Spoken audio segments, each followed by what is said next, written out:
Welcome back to the channel, everybody. Just an update what I've been chipping away at over the last few weeks. One of the things I've been worried about doing is rebuilding the SU carburetor that I bought for this bike. This is standard equipment for a 1953 Thunderbird. I think the SU carburetor was included on Thunderbirds between 52 and 56 roughly. Might be out a year or two there, but I really did want to put it back on because it's the proper one, carb that's supposed to come with the bike. It did come with this pre-monobolic AMO carb, which the guy says he had the bike running with it. But like I said, let's just try as best possible, go with the original. I did find a company online, Berlin, BURLEN, which provides rebuild kits and other assorted goodies for SU and AML carburetors. Of course, I did order this rebuild kit, and just trying to make things difficult for myself, I didn't include everything that I needed for the rebuild. So I put an order in for a new main jet holder. It came with a new jet, but the holder itself is all corroded, and I'm just going to replace it while I got it apart. I also sent my head away to a local welder who was kind enough to, for pretty cheap, fix the two broken fins. If you look on the earlier videos, you'll probably notice the chipped fins. I'm really happy with that. So I've been working on rebuilding the top end, new copper gasket, annealed with a torch.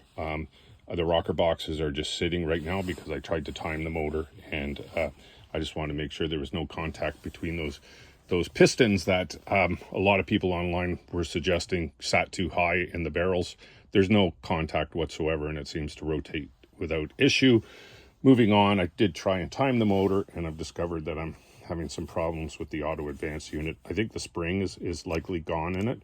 It's not snapping back as briskly as it should.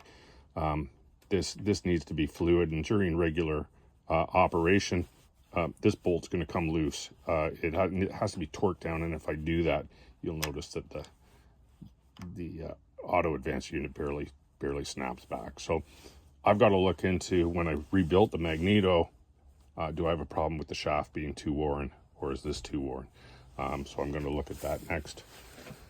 And then coming around, I did post on a previous video having problems with this chain being really loose. The side to side is way too tight right now, but it'll chew up my inner primary.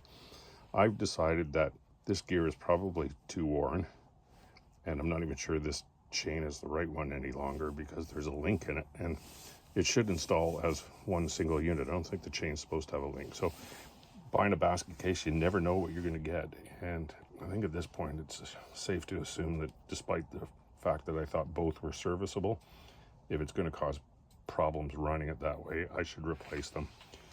I also reported that I was using Evaporust. That they don't sponsor this channel. I'm just a huge fan of the product. It does a great job cleaning up old parts. Here's the rear drive sprocket that I had soaking in the previous video, and the gas tank that I had soaking in vinegar and water.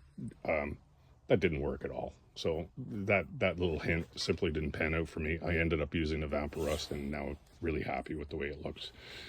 So chipping away, waiting for the paint work, which I sent all the tin off to get painted. So when it comes back, I can start doing some stuff that's a little less of a headache and more instant gratification. So stay tuned for that. If you like what you're seeing, please like the video and subscribe to follow more content. Thanks for tuning in. Talk to you later.